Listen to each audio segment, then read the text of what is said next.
Bom dia. A luz cresce na Grã-Bretanha. Naquele período em que Lutero estava trabalhando na Alemanha, surgiu Tyndale na região da Grã-Bretanha. Na época, já existia a Bíblia traduzida para o inglês, porém foi do latim para o inglês, por Wycliffe. Porém, nessa tradução, tiveram alguns erros, que quando Tyndale traduziu do grego, do original grego, o Novo Testamento, para o inglês, então houve melhora do entendimento das Escrituras. Tyndale,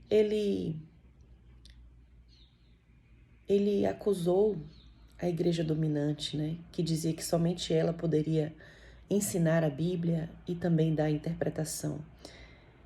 E ele falou que, na realidade, essa igreja dominante, ela não fazia questão que as pessoas entendessem a Bíblia.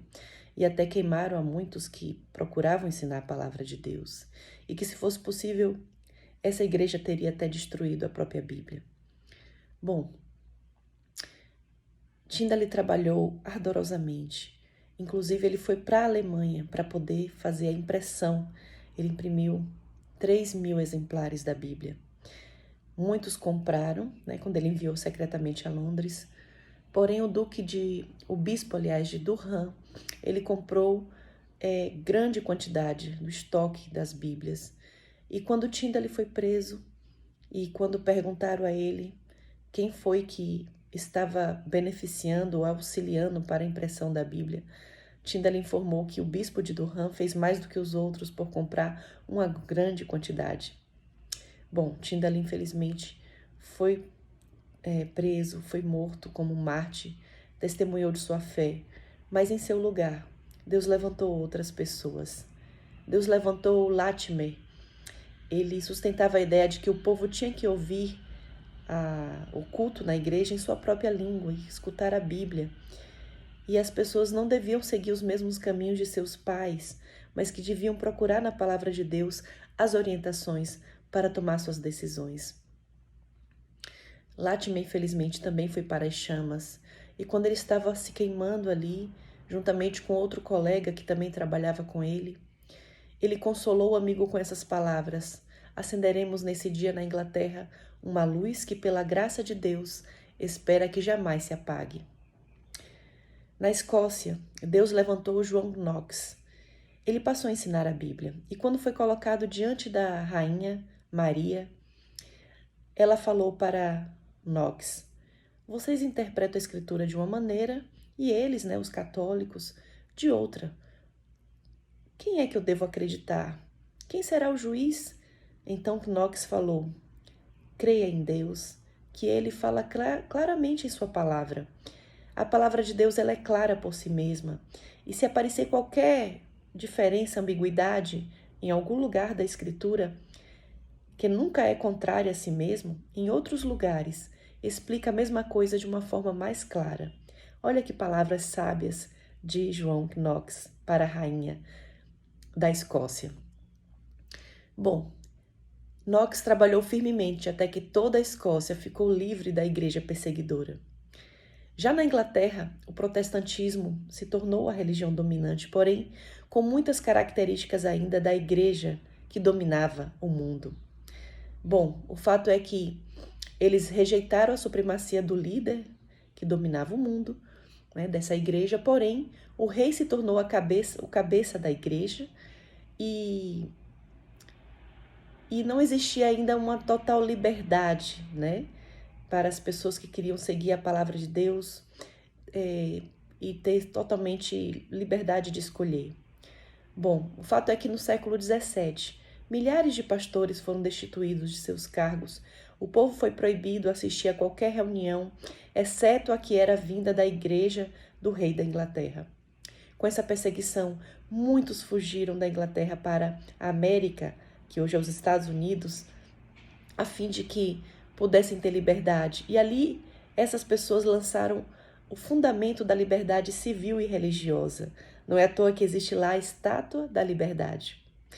Bom, em um tempo de trevas morais, porque muitos da cristandade estavam ensinando que a lei moral de Deus era abolida com a morte de Jesus na cruz.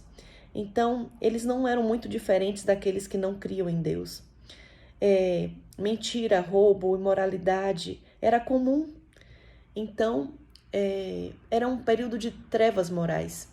Deus levantou então Whitefield e os irmãos Wesley como portadores de luz. E também João e Carlos vindos da Alemanha. E com isso eles pregaram a Jesus Cristo e esse crucificado. Pregaram sobre o amor de Deus e as pessoas foram constrangidas a esse amor. Também Wesley pregou sobre a importância de obedecer à lei de Deus, que eles acreditavam que tinha sido abolida. E ele falou: a lei moral contida nos 10 mandamentos é encarecida pelos profetas. Cristo não aboliu ela. Ela é uma lei que jamais poderá ser destruída, que permanece firme como fiel testemunha no céu.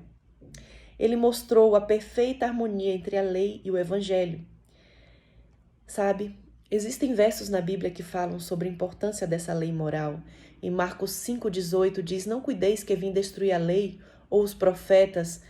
Não vim abirrogar, mas cumprir, porque em verdade vos digo que até que o céu e a terra passem, nem um jota ou um tio se omitirá da lei sem que tudo se cumpra. Isso está em Mateus 5,18. Em Eclesiastes 12, 13 a 14 diz: de tudo que se tem ouvido, o resumo é: teme a Deus e guarde os seus mandamentos, porque isso é o dever de todo homem, porque Deus há de trazer juízo toda obra, até tudo que está encoberto, quer seja bom, quer seja mal. Apocalipse 12, 17 diz que o dragão irou-se contra a mulher e foi fazer guerra aos remanescentes da sua semente. E quem são esses? Os que guardam os mandamentos de Deus e têm o testemunho de Jesus Cristo. E em Apocalipse 14, 12 diz: aqui está a paciência dos santos, aqui estão os que guardam os mandamentos de Deus e a fé em Jesus. Apocalipse 14, 12. E em Marcos 10, 17 a 19, quando um jovem perguntou a Jesus como fazer para ter a vida eterna, Jesus respondeu: por que me chamas bom? Ninguém é bom senão um, que é Deus. Tu sabes os mandamentos: não adulterarás, não matarás, não furtarás, não dirás falso testemunho, não defraudarás alguém, honra teu pai e tua mãe. Jesus foi citando os mandamentos, partes dos 10 mandamentos, para mostrar que a vida eterna passa também pela obediência a eles. Não que a obediência em si vá salvar, mas o amor a Deus vai levar à obediência à lei. E é um reflexo de que se realmente amamos a Deus, porque somente aqueles que amam a Deus é que entrarão na vida eterna. O meu desejo é que cada um de nós possamos estar preparados para esse dia que está próximo. O dia em que iremos realmente morar na cidade para a qual fomos criados, a cidade de Deus, a cidade do Senhor Jesus Cristo, onde andaremos na luz dele para toda a eternidade. Que Deus te abençoe nesse dia. Um grande abraço.